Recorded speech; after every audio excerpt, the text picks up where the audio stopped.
La cúpula de Kairen se elevaba sobre la atmósfera como una cicatriz de acero y vidrio, clavada en el cielo de un planeta que había sabido olvidar la misericordia del clima. Colonia Áurea de Iyu, un nombre viejo en idiomas humanos, flotaba sobre las corrientes ascendentes de ese mundo de vientos enmarañados.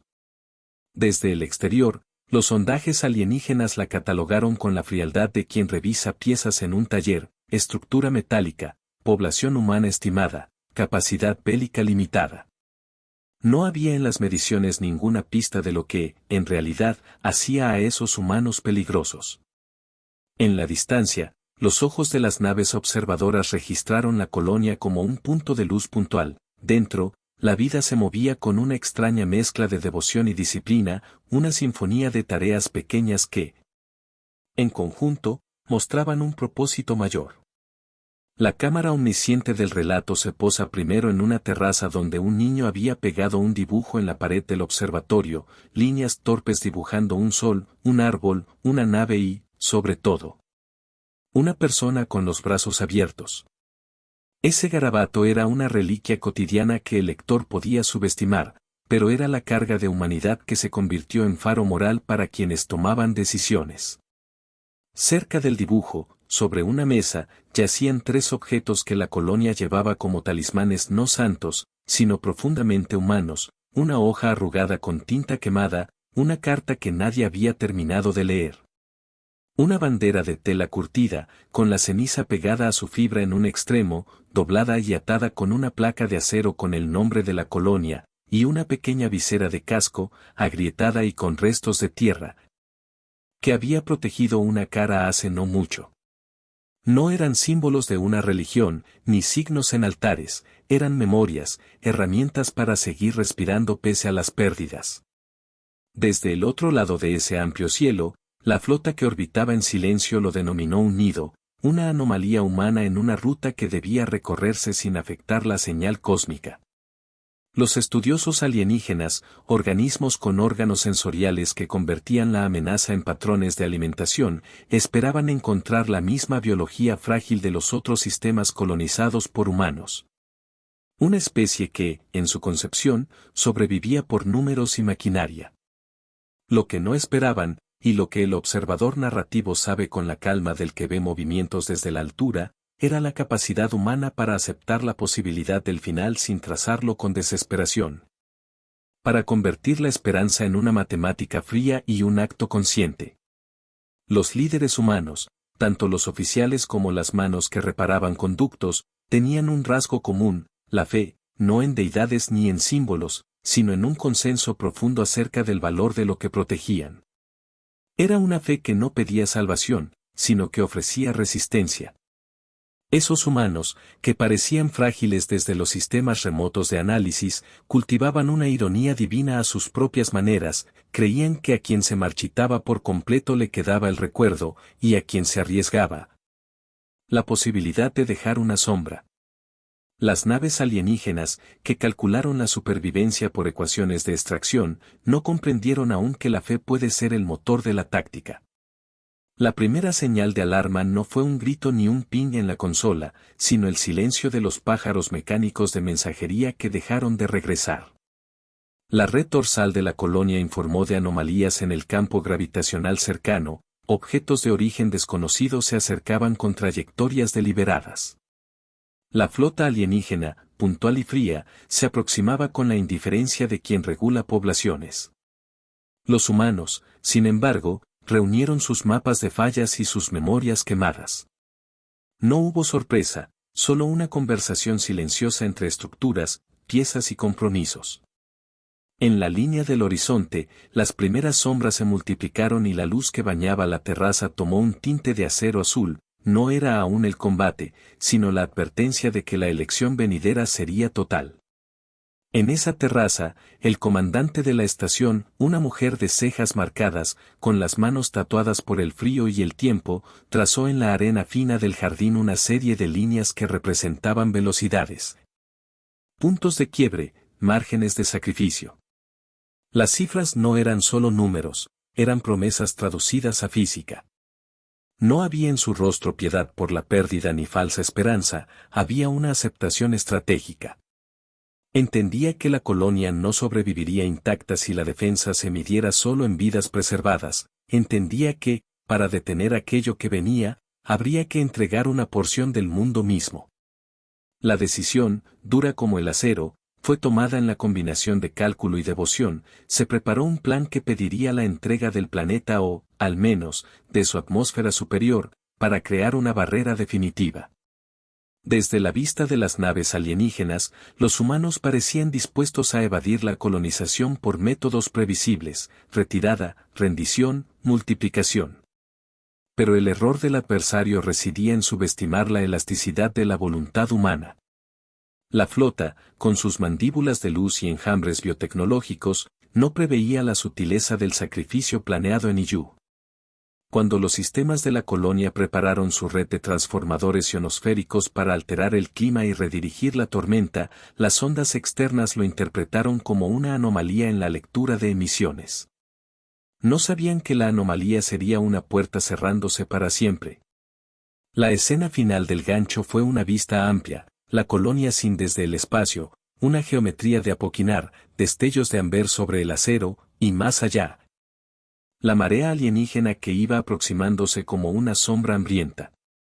En ese cuadro, el dibujo infantil ondeaba pegado por cinta, la bandera estaba lista para ser la última tela que flamearía si fuese necesario.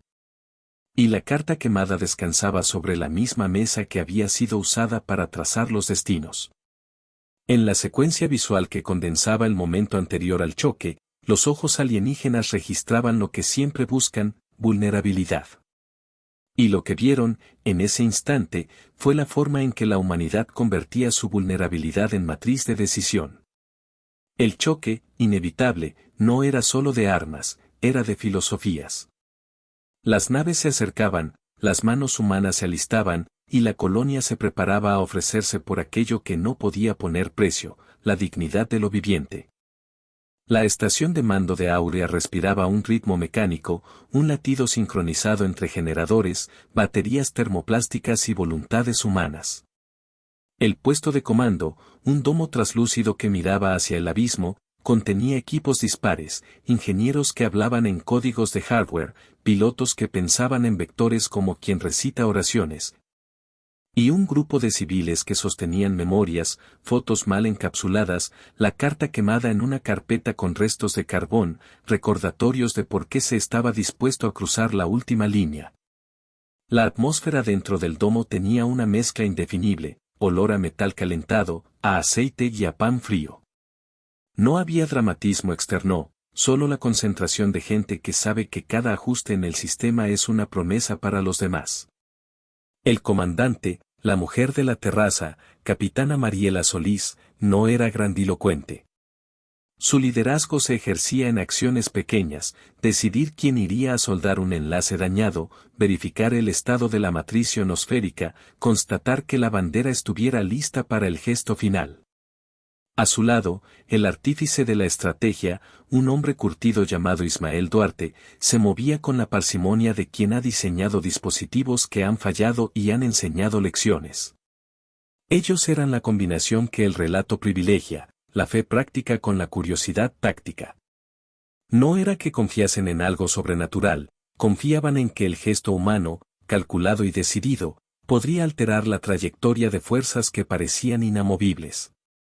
El plan, conocido internamente como nudo de Aurora, era una red de trampas geofísicas y campos energéticos que convertirían la atmósfera superior del planeta en una barrera ionizada masiva. Si se activaba de forma precisa, la red dispersaría la cohesión de los enjambres alienígenas, neutralizando su capacidad de conectar entre sí a través de pulsos bioeléctricos. El problema evidente era el costo. Para crear la ionización necesaria era preciso sobrecargar los generadores de la estación y canalizar energía desde las reservas planetarias, lo que provocaría cambios irreversibles en la estratosfera. El planeta no sería aniquilado, pero su climatología quedaría alterada de modo tal que la vida al nivel superficial sería severamente comprometida por años. La intención humana era clara, evitar la colonización y el control biológico de la especie humana a una costa de la habitabilidad futura del planeta. El relato omnisciente arroja su mirada a los rostros del equipo. Ninguno sonrió, ninguno lloró. Había, en cambio, un ritual práctico, la comprobación de redundancias, la asignación de roles, la selección de quienes permanecerían hasta el final para garantizar la ejecución del nudo de Aurora. Entre esos objetos que anclaban el espíritu de la colonia, la carta quemada reaparecía en la escena como una brújula emocional. Estaba escrita a mano por una madre que había sabido que su hijo marcharía a una de las cubiertas externas y, en palabras fragmentarias, pedía solamente que se recordara la risa del niño, no la cifra de su muerte. Esa carta no era un texto sacro, pero tenía la potencia de una plegaria práctica, instaba a los vivos a no olvidar. La bandera, doblada junto a ella, era la promesa de que, si había una memoria que debía subsistir, sería la colectividad. En la otra cara de la preparación, la flota alienígena ajustaba su aproximación. La especie que atacaba se llamaba a sí misma Karu, un término que, traducido por los pocos algoritmos compartidos, implicaba tejido que consume. Los Karu funcionaban en enjambres y en redes, su sistema nervioso extendido dependía de la cercanía y la continuidad física entre individuos. Para ellos, los humanos eran materia prima. Pero los sensores Karu no detectaban la clase de resolución humana que se impone por motivos no materiales. Para los Karu, resistencia era una variable. La idea de un sacrificio controlado para proteger algo intangible era una anomalía que sus patrones no sabían clasificar. Los días previos al choque fueron de una metódica urgencia, la reconstrucción de módulos de transmisión, la calibración de bucles de retroalimentación, la formación de equipos destinados a cerrar puntos críticos si los sistemas caían. En ese movimiento, surgieron figuras menores que el narrador elige destacar por su humanidad, un técnico joven llamado Luke, que guardaba en su bolsillo una hoja del dibujo del niño, doblada como una ofrenda privada. Una enfermera, Amina, que cosió refuerzos en la bandera con manos temblorosas y la dejó en la sala de mando, un piloto, Soren, que repasaba las trayectorias de riegos con la calma de quien reza sin palabras. Cada uno cumplía un rol, cada uno tenía el recuerdo del hogar guardado en objetos que quizá nadie consideraría importantes para la guerra, pero que en realidad eran el ancla emocional de la decisión. La táctica humana, narrada con frialdad, no buscó engaños grandilocuentes sino la explotación de un punto ciego, la Karu dependía de su continuidad. Y la continuidad la daban los campos electromagnéticos estabilizados de los enjambres. El plan no era eliminar la flota principal en un choque frontal, sino desorganizarla hasta hacerla inefectiva, y para eso era necesario saturar el entorno con descargas controladas que quebraran la resonancia de la red Karu. Para lograr esa saturación había que convertir la atmósfera superior en un espejo de iones, un mar eléctrico que rompiera la red y forzara a los Karu a dispersarse y reagruparse en formaciones débiles. La consecuencia inevitable era que el planeta quedaría marcado por aquel espejo, la vida superficial pagaría la factura. El relato se detiene en la figura de Ismael trazando en una mesa holográfica la curva de energía necesaria. Se ve cómo divide la órbita en segmentos, cómo asigna nudos de activación y plazos de falla. En cada línea, hay una concesión, a menos que un sacrificio humano se mantuviera en la central de control mientras la red se activaba, las defensas no podrían permanecer estables. Se comprende, en ese plano, que la mayor parte de la gente abandonaría el planeta en naves de rescate programadas para volar justo cuando la red comenzara a quemar la atmósfera. Pero una pequeña fracción debía quedarse, esa fracción debía mantener, con su presencia, los mecanismos de sincronización que ningún dron podría sustituir. En los laboratorios, los ingenieros crearon también un artefacto final, un cierre que actuaba como detonador de sincronía. Un prisma de vidrio reforzado que concentraba y liberaba una descarga en frecuencias que interferirían con las ondas de los Karu. Era un objeto humilde y mortal, no por su potencia directa, sino porque su activación dependía de la presencia humana en la cámara de resonancia. No había misterio, el aparato necesitaba calor humano, el contacto de piel y el pulso de un corazón para sostener la frecuencia correcta. Mientras tanto, los Karu hicieron el primer movimiento visible, una lluvia de sondas que intentaron infiltrar la capa externa de la colonia. No eran ataques masivos, sino pruebas, insectos de luz que buscaban debilidades. La respuesta humana fue una coreografía de fuego reemplazable y retírate, lanzadores de impulsos, cortinas de plasma y maniobras evasivas en los corredores aéreos de la ciudad flotante. La narrativa registra cada maniobra con la nitidez de planos cortos, el humo que se enreda en una tubería, el destello en el casco de un técnico. La visión de la bandera que se despliega por un instante antes de volver a guardarse. Todo eso conformaba el montaje preparatorio del sacrificio mayor. La cámara se aleja, entonces, para mostrar la escena completa, la colonia enviando cápsulas de evacuación hacia las arcas orbitales, los últimos grupos de civiles que no podían abandonar por motivos logísticos. Y la flota Caro en formación inclinada hacia la atmósfera, lista para la coordinación final.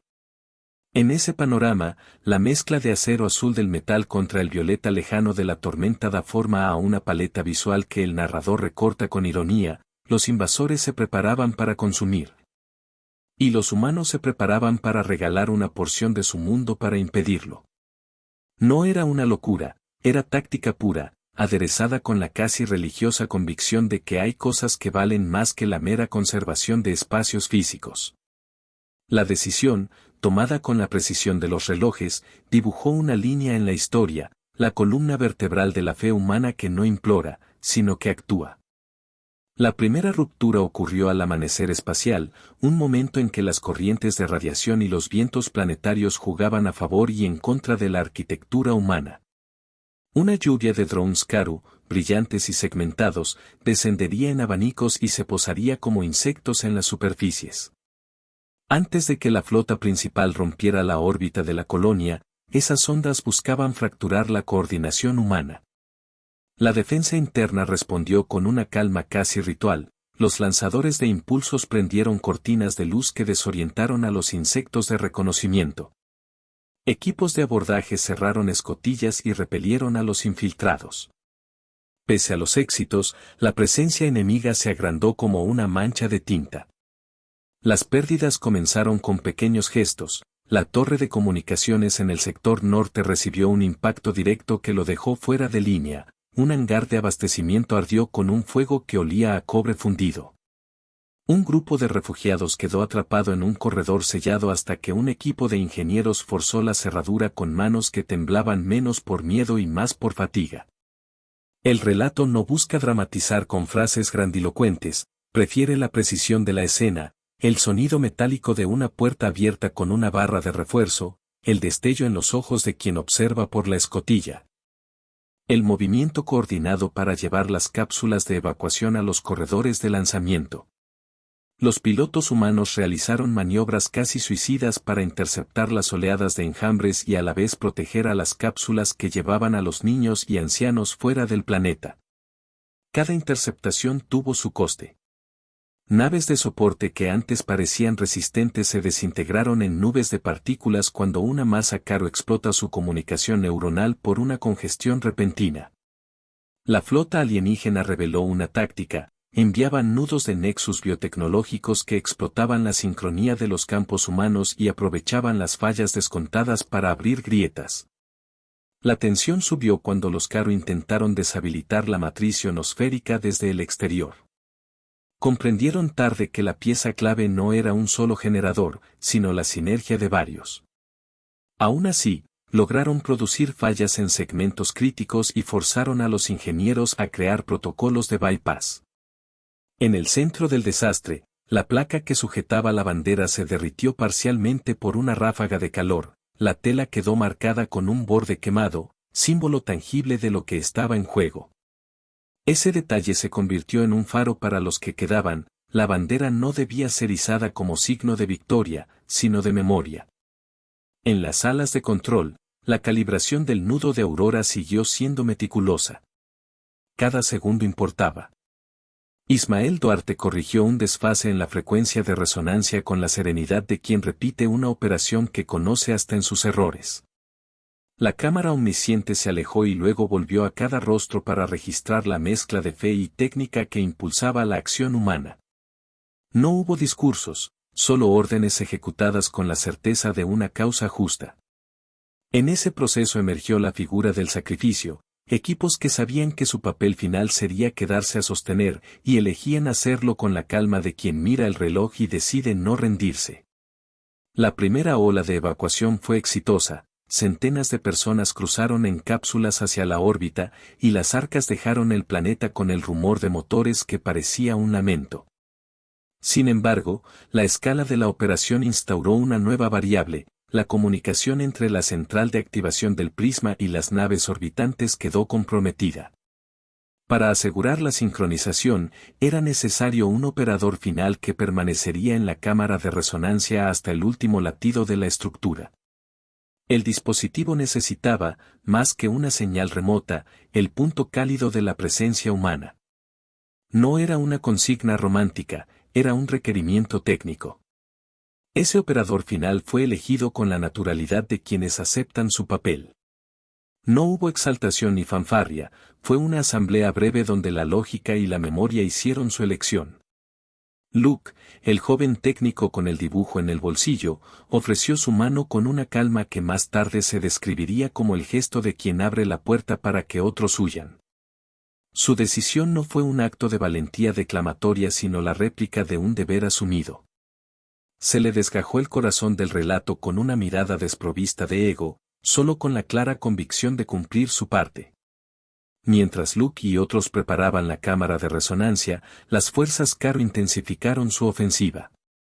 Lanzaron escuadrones de interceptores que se movían como cortadores, diseñados para perforar la piel metálica de la colonia y entrar en la red interna.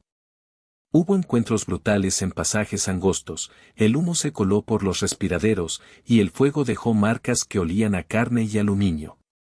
Nada en la escena ostentó espectáculo gratuito, la violencia fue mostrada con economía, pero con detalle suficiente para que el lector sintiera el peso de cada pérdida. La ironía del conflicto no residía en la estética, sino en el hecho de que la táctica humana seguía dependiendo de ayudas aparentemente humildes, la mano que ajustaba un tornillo. La persona que soldaba un cable mientras el calor mermaba su fuerza. En un momento crítico, los Karu consiguieron infiltrar un nudo de red neuronal que amenazó con conectar a los supervivientes con su propia estructura biotecnológica. Si la red se anclaba, el plan del nudo de Aurora quedaría inservible, los Karu usarían la humanidad como puente para restablecer su sincronía.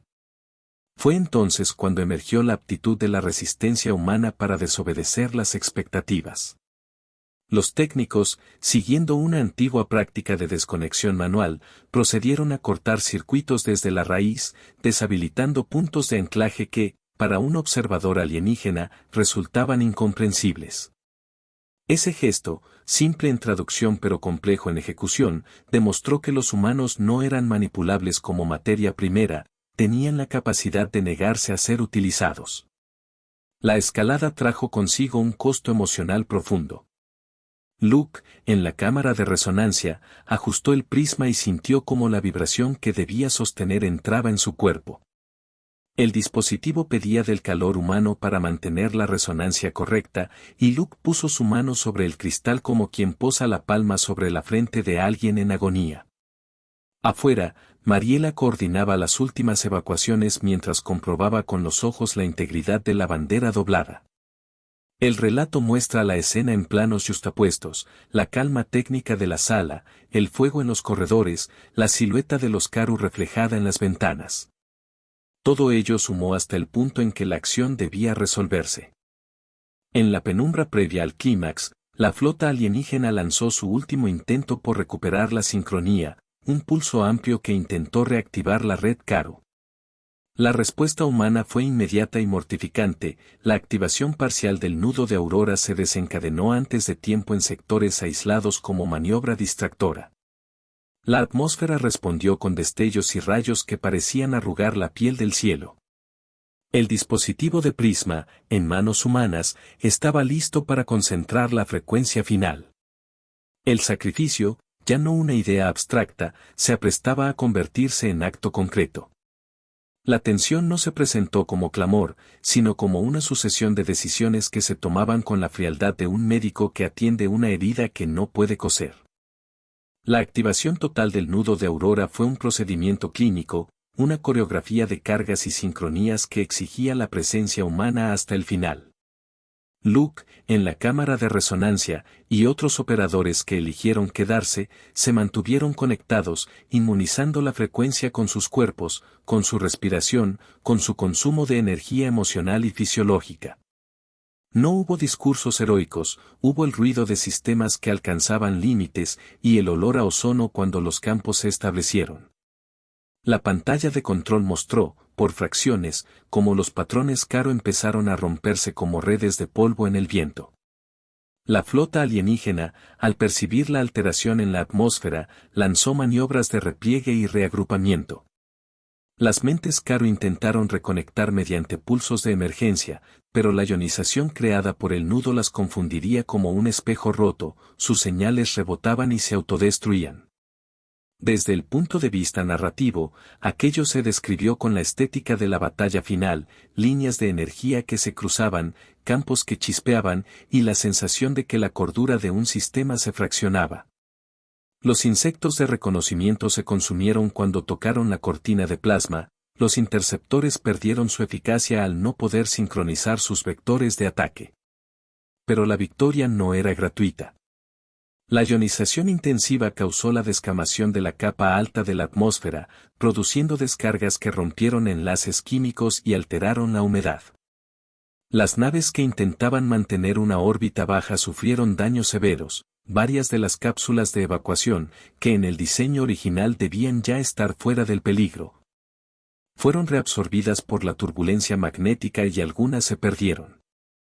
El costo humano fue real y cercano, las cámaras mostraban a personas asfixiadas por el humo, a pilotos cuyos cascos fallaron por sobrecargas, a islas de rescate que se quedaron sin energía por microfallas.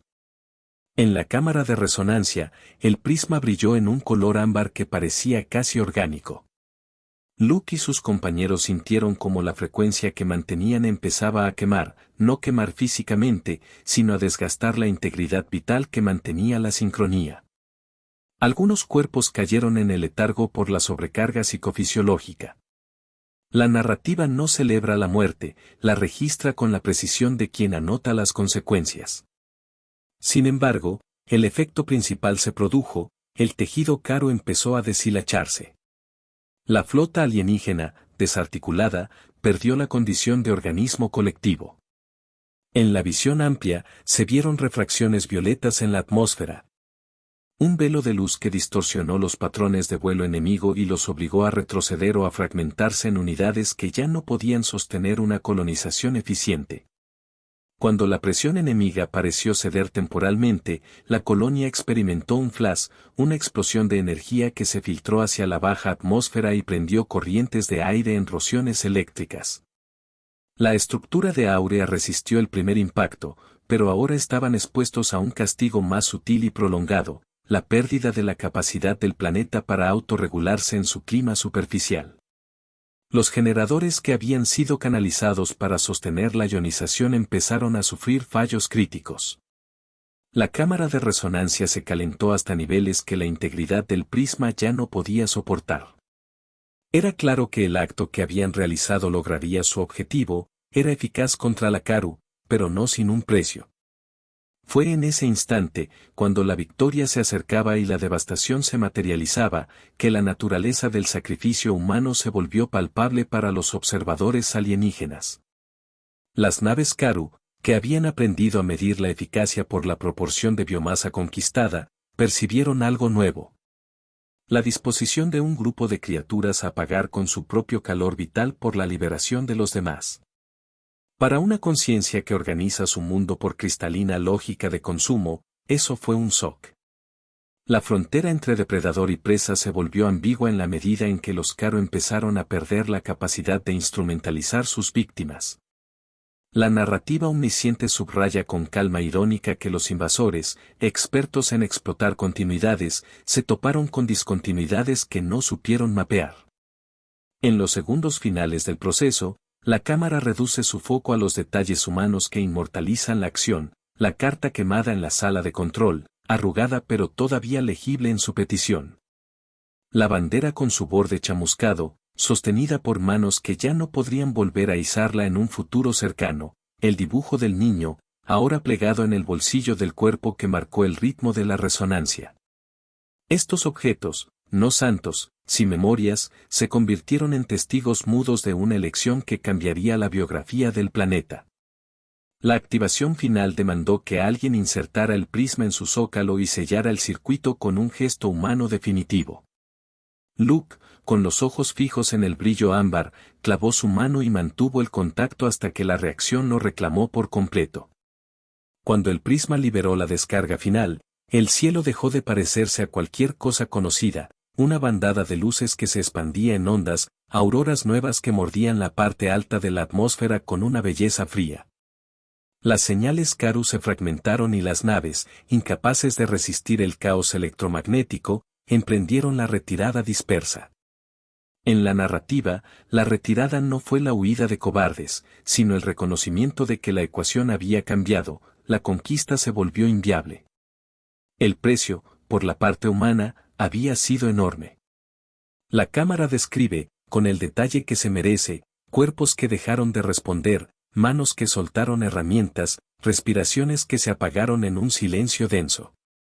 No hubo histrionismo, la muerte se presentó como el resultado previsiblemente triste de una opción tomada con plena conciencia.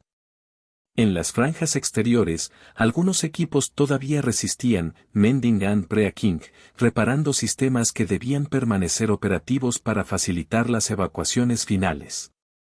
La sincronía se mantuvo lo suficiente como para que un número de naves lograra escapar, muchas otras quedaron atrapadas en la marea magnética que el nudo había producido. La colonia quedó herida, pero la invasión se había detenido en sus formas más letales. La escena culminante cerró con la visión de la bandera ligeramente ondeando mientras la luz ámbar se convertía en una cortina fría que cubría el cielo. Un recordatorio de que la acción humana había logrado algo que no era la victoria sin precio, sino la defensa de una idea. Lo que quedó después de la tormenta no fue un paisaje de posguerra triunfal, sino una cartografía de pérdidas y de memoria. Aurea sobrevivió, pero en un contorno distinto, la ionización había cambiado parte de la bioquímica superficial, las estaciones meteorológicas registraban ciclos alterados. Y la flora en los niveles bajos del planeta mostraba signos de estrés.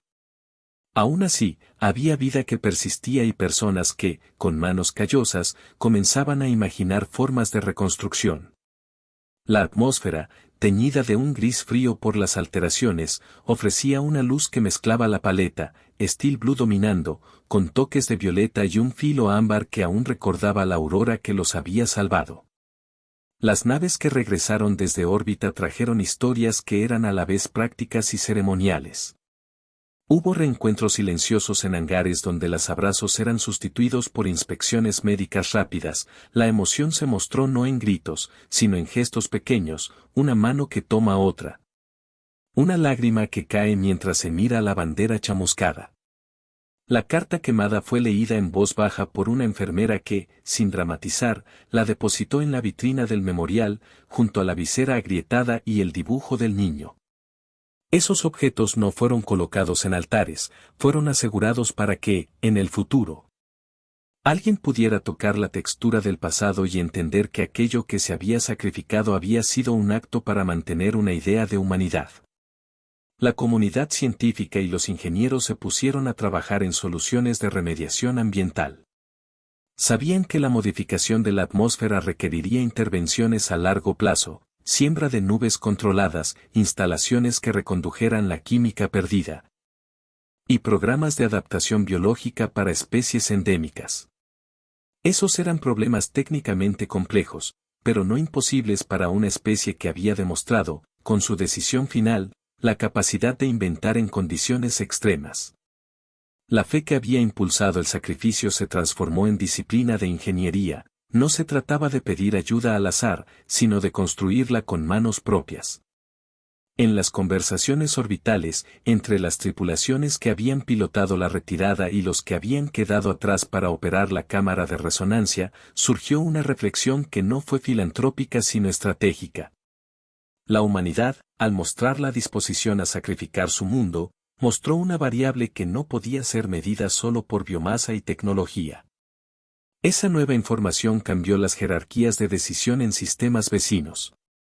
Naves enemigas que antes consideraban la explotación como fórmula ahora recalculaban la probabilidad de éxito frente a una especie cuya convicción humana no se vendía por recursos fáciles. Es aquí donde la ironía se vuelve mordaz para el lector. Los Karu, maestros de la conquista, habían subestimado la categoría humana que desde hacía siglos pululaba en los planetas. La capacidad de perder algo para preservar otra cosa. Entre los escombros y las plantas que luchaban por sobrevivir, se levantó la figura de los que quedarían para reconstruir. No todos eran veteranos militares, había civiles que se quedaban porque no tenían dónde ir, y científicos que veían en las fallas una oportunidad para crear mejores sistemas. La bandera quemada, que al principio se dobló con la placa de acero, fue cosida con refuerzos y colocada en un mástil nuevo, no en un gesto de jactancia sino de recuerdo. Cuando la izaron por primera vez después del conflicto, ninguna fanfarria rompió el aire, solo hubo un momento de silencio colectivo en el que la comunidad reconoció a los que habían entregado su calor, su pulso, por el resto. La piedra angular del legado fue la decisión de preservar y enseñar. Los archivos de la estación recogieron los datos del nudo de Aurora, documentaron las frecuencias usadas, la estructura del prisma y los patrones de defensa que funcionaron. Pero junto a esos datos fríos, se guardaron las historias humanas, la carta quemada, el dibujo infantil, la visera agrietada. Todo esto pasó a formar parte de una biblioteca que no pretendía convertir a los muertos en mártires, sino convertir su acto en lección operativa y ética. La colonización humana había mostrado que su resistencia no era mera violencia ciega, era una decisión consciente que ahora debía ser transmitida a generaciones venideras para que pudieran escoger en qué invertir su coraje. Fuera de la colonia, en la órbita, los rastros de la Karu se dispersaron. Algunas unidades volvieron a sistemas lejanos, incapaces de sostener la ocupación en planetas con población humana que exhibiera la disposición de sacrificar. Otras, menos organizadas, se transformaron en enjambres errantes que dejaron de ser un bloque compacto. Los relatos sobre la sorpresa humana se difundieron por canales diplomáticos y redes de comercio estelares, no se trataba solo de la apariencia física de los humanos, ni de su fragilidad, sino de una cualidad moral que alteraba las inversiones estratégicas de cualquier potencia que aspirara a colonizar. Aquella cualidad fue descrita con una frase que, en los registros técnicos, sonaba extraña, la disposición humana al sacrificio por algo no cuantificable. La colonia no renació como antes. Su economía cambió, su demografía se alteró, y la relación con el ambiente se reconfiguró.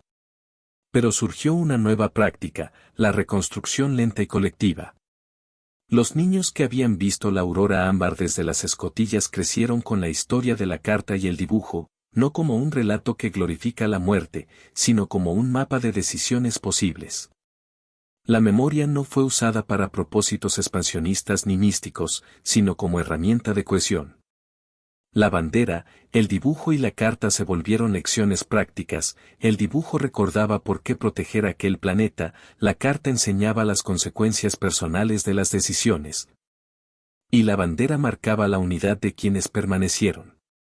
En la última secuencia visual, el sol del planeta se levantó sobre un cielo que todavía conservaba restos de la aurora, tonos de steel blue mezclados con violeta y un borde ámbar que prometía, con paciencia, el retorno.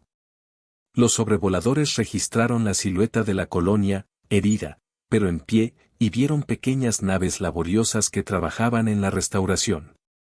La cámara se alejó, y la escena final mostró un plano amplio, los restos del conflicto lejos ahora, las estrellas encima como testigos distantes, y el planeta, con su superficie modificada, respirando con lentitud renovada. Al final, las lecciones fueron prácticas y éticas. La táctica humana, mezclada con la fe no mística pero firme, había cambiado el juego. No por superstición, sino por la decisión de que había cosas que valían más que la mera continuidad física. La historia de Aurea se convirtió en una referencia para aquellos que estudiaban conflictos interespecies, una prueba de que la voluntad humana puede, en ocasiones, inclinar la balanza cuando la lógica predictiva falla. Cuando las máquinas de recogida de datos cerraron sus ciclos y las últimas cenizas se asentaron, quedaron los objetos que hablaban más que las cifras, el dibujo infantil, doblado y cuidándolo uno de los sobrevivientes. La bandera con el borde quemado, izada para recordar, y la carta, resguardada en la vitrina del memorial. Eran remanentes que no pedían adoración, solo recuerdo. Y en el silencio que siguió, con la fe humana convertida en disciplina de reparación y en memoria colectiva, se pronunciaron dos certezas que sellaron la historia de esa jornada. Y cuando el humo se disipó, solo la fe seguía en pie. Vinieron por un planeta, pero encontraron a la fe humana encendida.